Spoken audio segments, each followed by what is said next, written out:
DocTalk is brought to you by Multimin USA, manufacturers of Multimin 90, Sure Trace Mineral Supplementation by Timed Injection. Hi there and welcome to DocTalk. I'm Dr. Dan Thompson here from the College of Veterinary Medicine at Kansas State University. And we have a great show lined up today. Dr. Matt Meisner is going to be joining me, and we're going to talk about euthanasia of cattle. And this is a sensitive subject, but it's one that is prudent for us to discuss here within the industry, so stay tuned and enjoy the show. We started using Multimin 3 or 4 years ago. Anytime that you're able to supply a product like this that can boost the immunity system, get a better response from your vaccines, it kind of fits into a total program. We just feel like that the Multimin is kind of a reassurance that we're getting the most and the best performance possible. This segment is brought to you by Norbrook Laboratories, manufacturers of Normycin LA, Normectin Plus, 1%, and Poron, the practical choice for your herd. Hi there and welcome to DocTalk. I'm Dr. Dan Thompson here from the College of Veterinary Medicine at Kansas State University, and I'm joined once again by Dr. Matt Meisner, who is a boarded internal medicine specialist for beef cattle and dairy cattle, and is associate clinical professor here in our Veterinary Health Center. And this is the third of a three-part series where we've talked about causes for downed animals, treatment and care of downed animals, and now we're going to get that point, as we talked in the last episode, of we've set our goals and there's a potential we don't meet those goals. And what do we do? And that's when we have humane euthanasia. Right. You know, it's a real situation. That's why we try to make those kind of goals before we start. Regardless of the best medicine, the best facility, sometimes we're just going to not go in the correct direction, and then it becomes a welfare type issue, and it's something that we need to address. And realized a long time ago I can't save them all, but you know, we can try, and when we get to that point where what we're doing is not helping and does not have an outlook that we want, we're going to have to go the other direction. For the viewers out there that don't understand the terminology euthanasia, it's a Latin term meaning good death, and it's when we decide that we need to put this animal down or it's not progressing. And Jan Shearer, I heard him speak at a conference once, and he said when it comes to euthanasia of cows, it's better to be a week early than a day late. Sure. Yeah. You know, and it's a oftentimes a very fortunate part of our our arsenal of things that it's part of treatment, I guess. You think that you hate to make them suffer, and that we don't want suffering, and to prolong things that are going to be poor outcome in the end. It's just the wrong way to go. Yeah, and we in veterinary medicine took an oath for the relief of suffering of animals, and I think farmers and producers, they may not take that oath directly like we do on graduation day, but we all have a responsibility to these animals to treat them with humanely, with dignity, and relieve the suffering when we can. Right, yeah, and that's part of it. It's a disheartening thing to think about sometimes, but in the end, we feel we're doing our job to protect the animal that way. Yeah. So we're going to be getting up against a break, but when you think about euthanasia and that, what's the first thing that comes to mind as far as it's time that we aren't going to be progressing? Oftentimes, what I see is an attitude change where oftentimes it's appetite or awareness of surroundings. Different things are going the wrong direction because they can't tell me things. I can't talk to them yet. Right. Someday maybe. So. But overall attitude has changed, and we're going the wrong direction. Feed consumption, that kind of thing, tells me, hey, we need to start probably going the other way. Well, let's take a break and come back and continue our discussion. You're watching DocTalk, and we're sure glad you joined us.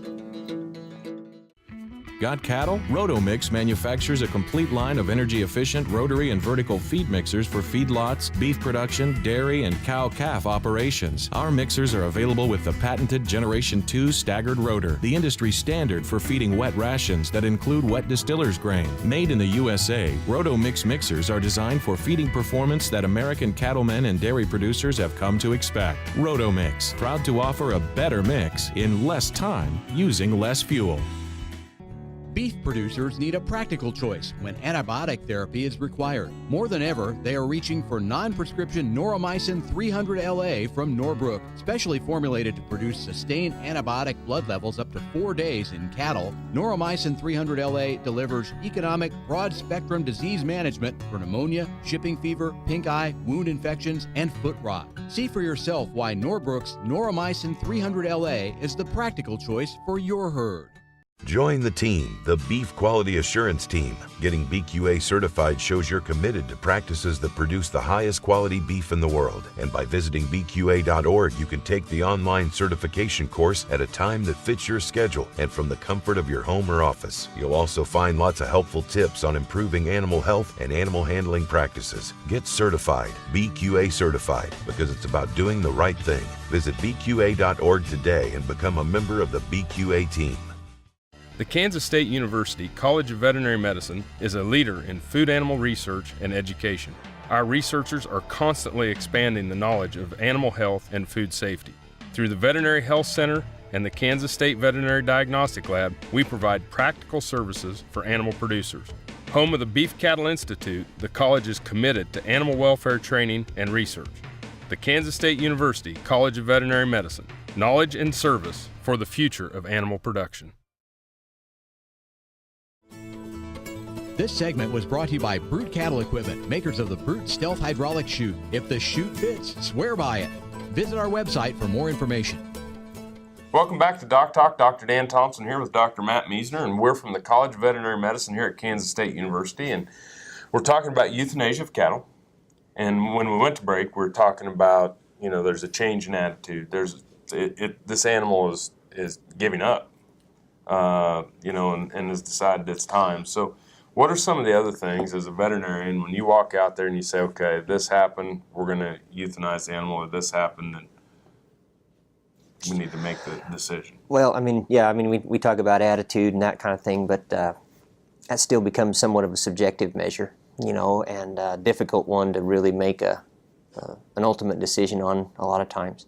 Other things would be, I'm sure you talked about, calving paralysis, okay? She's down, she's not able to get up, or she's a little bit wobbly. And then we know she's going to try, she slips and maybe her hip falls out. Okay, so we've now added a severe injury on top of the potentially treated one.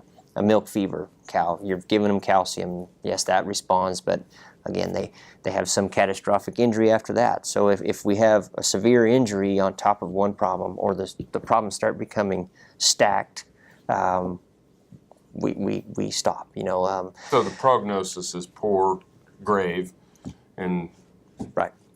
What about economics? Oh, sure. Yeah. That's a real thing. Not only just for profit of whatever purpose that cow has, but just realism for treatment. There's a lot of times I say, well, there's cost is no option, and it may not be, but oftentimes that just putting more finances into it is still not in the good benefit of the cow. I think one thing that's really important for our industry is don't take these animals to the sale barn.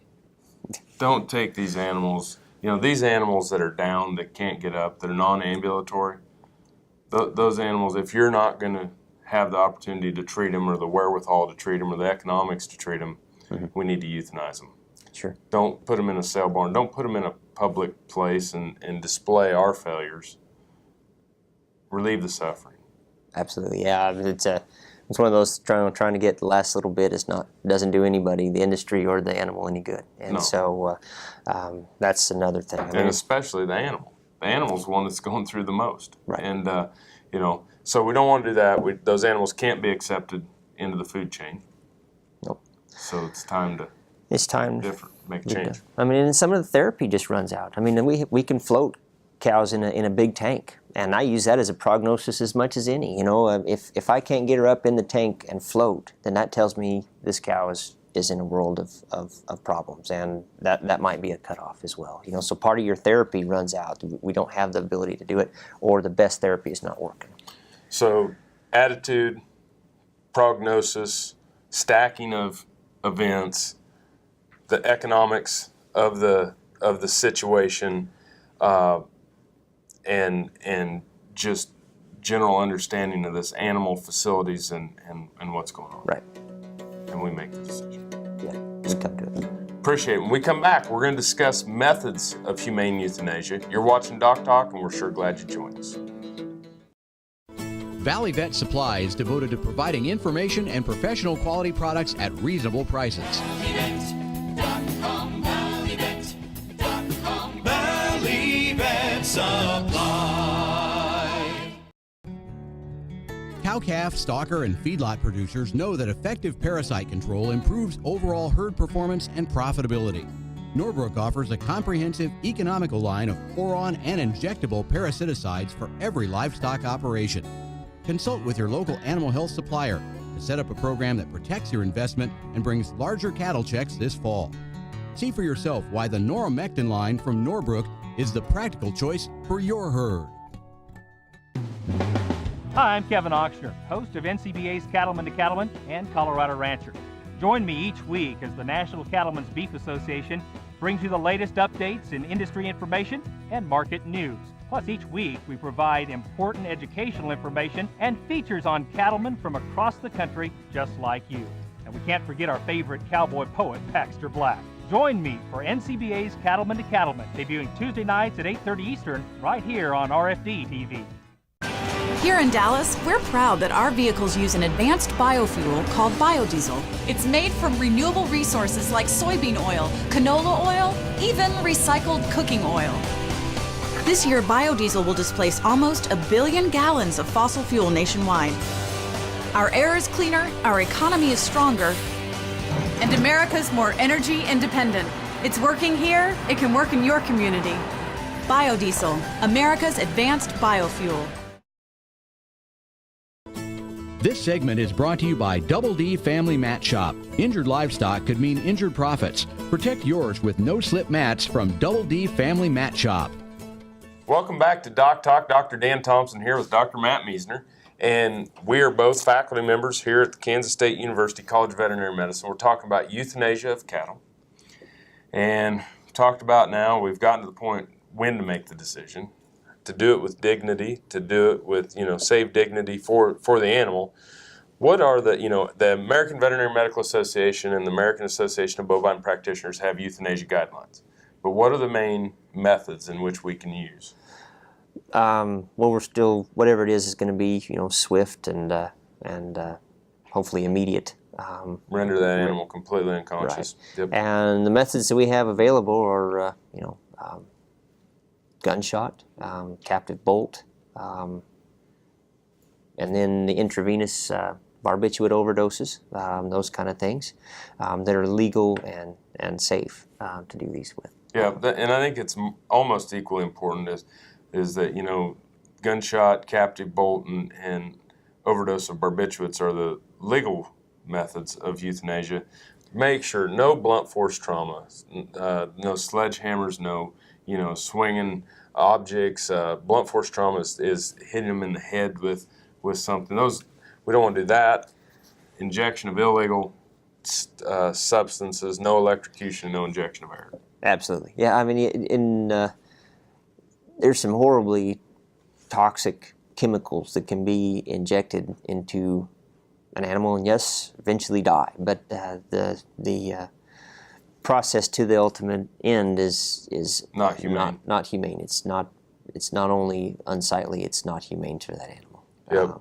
So we have legal, tried, true methods for euthanasia, and that's what we stick with. Okay, now the overdose of barbiturates is definitely going to be, that's a controlled substance, definitely going to be a veterinarian, has to come to the farm, has to perform the procedure, and if you do that, do not render those animals because the barbiturates on board, so those animals are going to have to be buried or.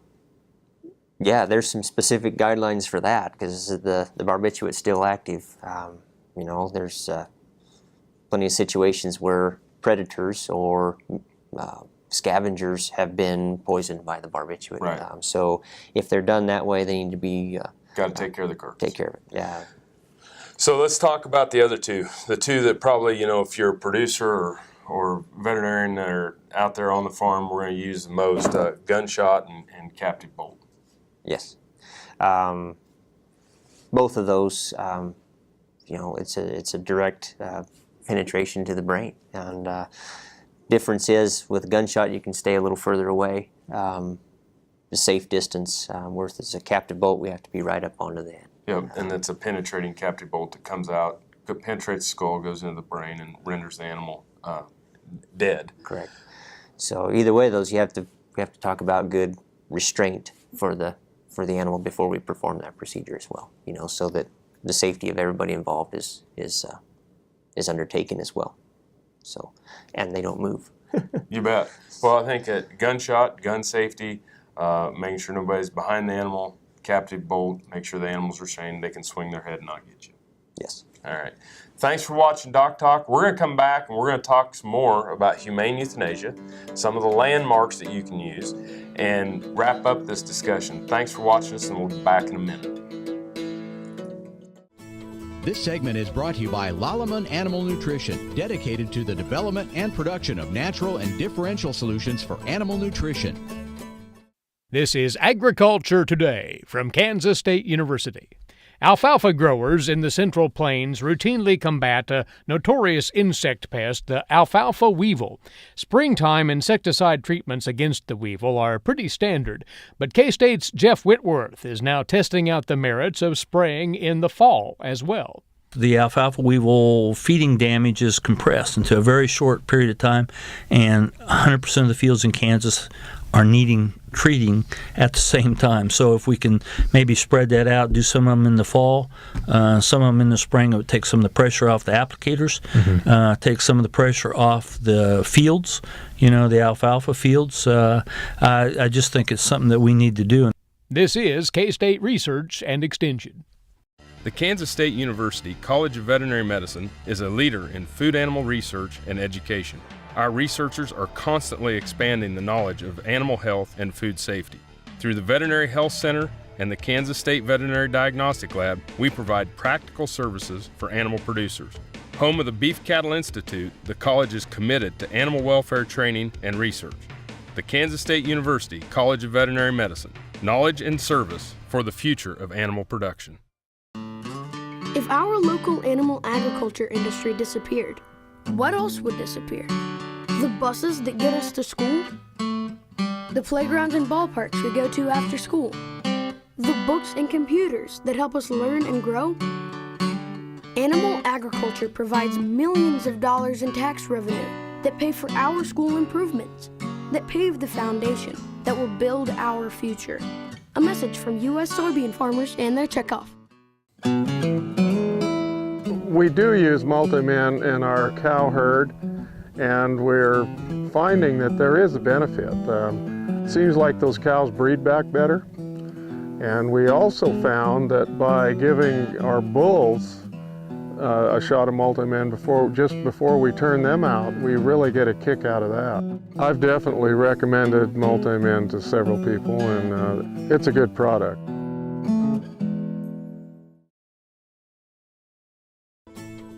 This segment is brought to you by Rotomix, manufactured in the USA and designed for feeding performance in the feedlots, beef production, dairy, and cow-calf operations. Welcome back to DocTalk. Dr. Dan Thompson here from the College of Veterinary Medicine with Dr. Matt Meisner, who is a boarded internal medicine specialist here in the Veterinary Health Center, and you're an associate clinical professor, and we're talking about euthanasia of cattle. And I think we'll just wrap up. Let's talk about gunshot and the use of gunshot as a humane method, which it is an approved method for euthanasia of cattle. Two things I want to touch on as we wrap up today. What type of loads and ammunition do we use, guns, and then location? Sure. I mean, there's plenty of diagrams out there to show you where exactly the brain lies. We kind of use the X methods from the base of the ear to the inside of the eye there. And next thing is the angle that you're going to be going in, because that X needs to be pretty much directly on perpendicular to the skull. And so the next thing would be oftentimes the caliber of a bullet or a gunshot would be what we would use on the farm in a safe area. Avoid any kind of ricochets. Yeah. You got to watch that. And that becomes the next thing would be to choose a type of caliber or type of bullet that's not going to ricochet or less likely to ricochet as well. And oftentimes things like hollow point bullets might fragment before they penetrate the skull. Okay,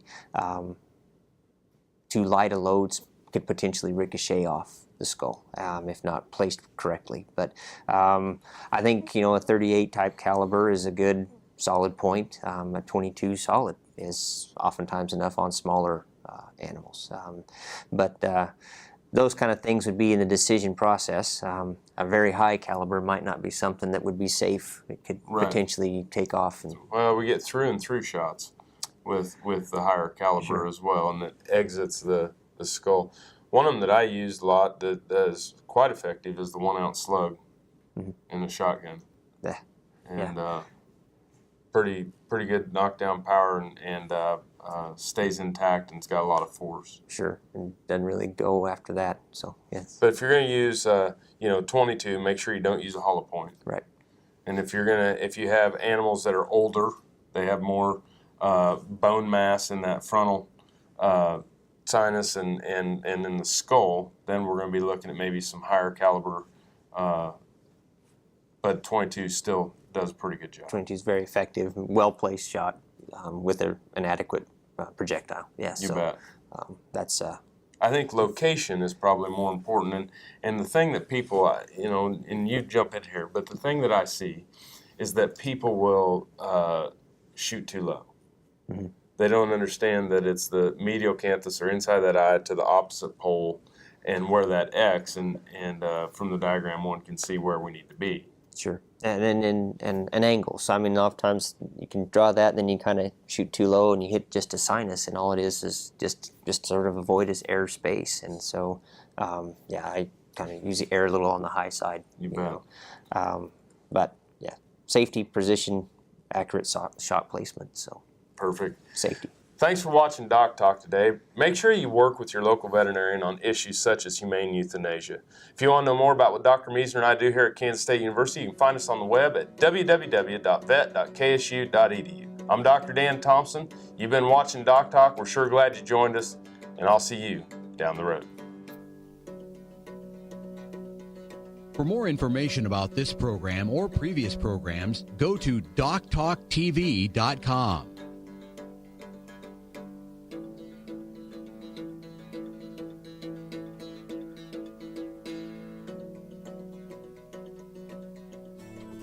DocTalk was brought to you by Multimin USA, manufacturers of Multimin 90, sure trace mineral supplementation by timed injection. As a manager of grazing beef cows, the thing that's always bothered me about standard trace mineral supplements is that we put them out for the animals to consume, but there's no guarantee that the animals will consume them in the right amounts. Multimin 90 allows us to address at least 3 specific trace mineral issues that we have here in the Flint Hills. Other grassland types here in Kansas, the midgrass prairie in the central part of the state and the shortgrass prairie out west, have their own mineral issues. Multimin 90 matches up with those as well. Trace mineral supplements are also heavy metals, and we have to be careful how we use them, how much we put into animals that might potentially find their way into the human food chain. Multimin 90 is an FDA-regulated product. It's important to follow label directions in terms of dosage and route of administration. The route of administration is subcutaneous, usually in the neck area. There are no risks for injection site lesions, or minimal risks anyway for injection site lesions if used appropriately. What I like as a livestock manager about Multimin 90 is that when I apply that injection, I know that the animal is receiving the 4 critical trace minerals, selenium, copper, manganese, and zinc, at exactly her requirement. I know exactly how much is getting in. In our trial at Kansas State University, we used 460 mature cows, Half of these were injected at preg check time during the month of December, and again about 4 weeks prior to breeding. The other half of the cattle received a saline placebo. We then monitored reproductive performance during a single timed AI event and the subsequent natural service breeding season. In our study, we got 9% greater AI conception on the treated cattle than on the cattle that received placebo, and our calving distribution was shifted farther forward into the spring in the treated cattle as opposed to the untreated cattle.